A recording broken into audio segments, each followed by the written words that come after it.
Penemu relay benar-benar seorang jenius. Mari kita lihat cara kerjanya. Seperti yang ditunjukkan pada gambar. Ini adalah rangkaian sederhana yang ditenagai oleh baterai kecil. Selama ada penghalang di arah horizontal sensor, lampu LED dalam rangkaian akan diaktifkan. Konfigurasi ini sangat berguna dalam banyak situasi. Misalnya lampu sensor.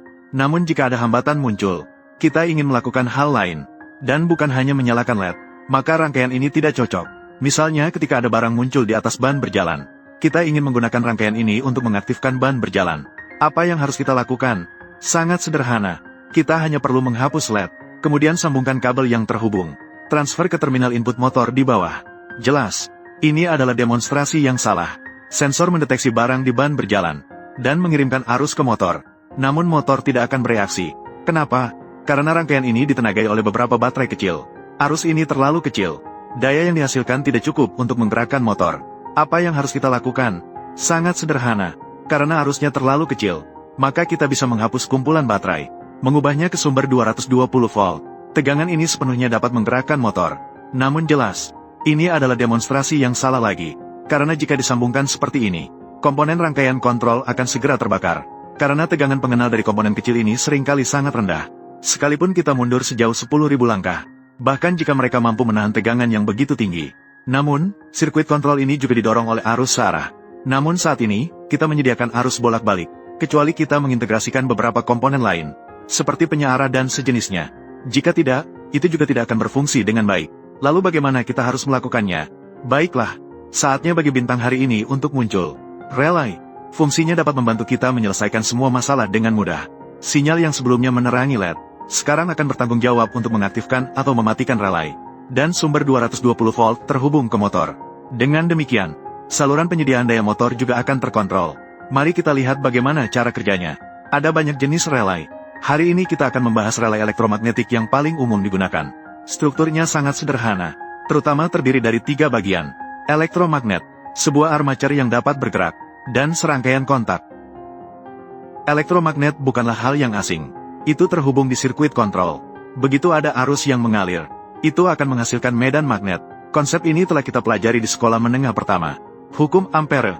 Ini memberitahu kita, ketika arus melalui konduktor, maka akan dihasilkan medan magnet di sekelilingnya. Berdasarkan hal ini, kita dapat membentuk konduktor menjadi kumparan berbentuk spiral ini. Dengan demikian, setiap kumparan akan menghasilkan medan magnet yang akan bertumpuk. Akhirnya, kekuatan total medan magnet akan meningkat secara signifikan. Jika kekuatan ini masih belum cukup, maka kita dapat menambahkan inti besi di pusat kumparan. Ini dapat lebih memusatkan medan magnet di dalam kumparan. Jadi, kekuatan total medan magnet akan meningkat sedikit lagi. Mari kita lihat inti yang bisa bergerak ini. Struktur penyangganya terbuat dari bahan isolasi. Namun, terminal yang dekat dengan bagian atas elektromagnet ini bersifat konduktif. Misalnya besi. Kita semua tahu bahwa besi adalah bahan magnetis. Dan tidak peduli bagaimana polaritasnya, ia akan tertarik oleh medan magnet di sekitarnya.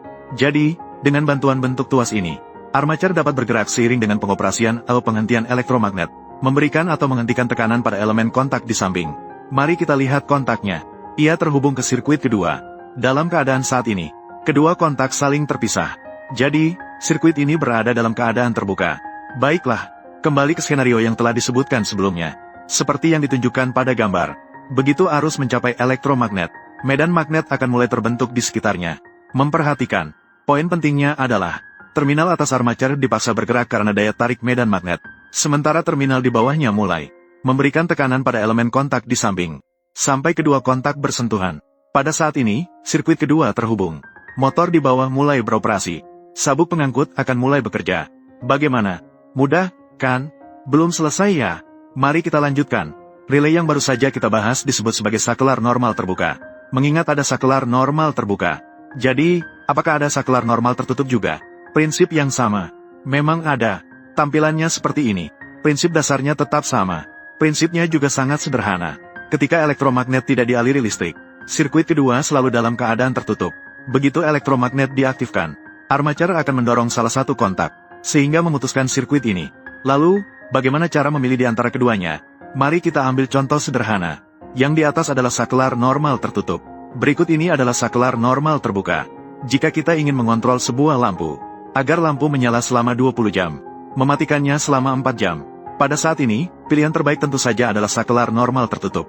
Karena kita hanya perlu memberi daya pada relay selama 4 jam. Sementara sakelar normal terbuka perlu dialiri listrik selama 20 jam. Jelas bahwa konsumsi energi yang terakhir jauh lebih besar daripada yang pertama. Jika kita mengklasifikasikannya dengan cara lain, maka kedua jenis relay ini disebut sebagai sakelar single pole single throw (SPST), di mana pole mengacu pada jumlah sirkuit yang dapat dikontrol oleh satu sakelar, dan throw mengacu pada jumlah kontak yang berbeda. Mari kita lihat mode ganda kutub tunggal. Berdasarkan definisi yang baru saja kita bahas, sakelar ini hanya membutuhkan satu kontak tambahan. Seperti ini, jika kita berpikir tentang konfigurasinya, bukankah itu adalah kombinasi antara sakelar normal terbuka dan tertutup? Setiap kali elektromagnet berubah status dan menggerakkan kontak, ia akan memutuskan satu kontak, dan membuka kontak lainnya. Ini sangat berguna dalam banyak skenario.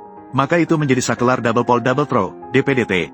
Jika kita menambahkan satu set kontak yang sama sesuai dengan definisi, maka itu akan menjadi sakelar double pole double throw, DPDT. Ini berarti ia memiliki dua relay yang sama, yang dikendalikan secara bersamaan oleh elektromagnet. Mari kita lihat contoh agar lebih jelas. Jika kita menempatkan sakelar double pole double throw di kasus ban berjalan sebelumnya, maka kita dapat mengontrol arah putaran motor. Misalkan saat ini motor digerakkan oleh arus searah, sehingga arah putarannya bergantung pada polaritas kabel yang terhubung. Dalam hal ini, kita dapat menghubungkan setiap terminal motor ke terminal kedua relay. Salah satunya dihubungkan ke relay normal tertutup, yang lainnya terhubung ke relay normal terbuka. Dengan cara ini, setiap kali relay mengubah statusnya, arah aliran arus pada level tersebut akan terbalik, akhirnya mengubah arah putaran motor. Perlu diingat bahwa, dalam situasi ini, kita tidak dapat mematikan motor. Jika harus dimatikan, maka kita bisa menambah satu sakelar single pole single throw, SPST, untuk menggunakannya sebagai sakelar motor. Akhirnya, saya akan menjelaskan secara singkat kekurangan relay jenis ini. Pertama, jika tegangan kerja terlalu tinggi, dua titik logam mungkin akan mengionisasi udara, sehingga menghasilkan busur listrik. Dengan demikian, suhu di sini akan meningkat jauh, yang pada akhirnya dapat menyebabkan kerusakan yang tidak dapat dipulihkan pada sirkuit. Kedua, konektor relay elektromagnetik seringkali memiliki elastisitas yang baik. Oleh karena itu, kontak antara dua titik logam tidak segera terjadi, melainkan akan memantul beberapa kali sebelum akhirnya menyentuh. Fenomena ini disebut efek bouncing pada relay. Meskipun pengaruhnya terhadap pengendalian motor sangat kecil, namun, ini akan mempengaruhi komponen lain dalam sirkuit. Tentu saja, kekurangan ini semua dapat diatasi dengan baik. Misalnya, menggantinya dengan relay solid state yang tidak memiliki bagian yang bergerak, atau mengintegrasikan rangkaian RC yang telah kita bahas sebelumnya, dan lain-lain.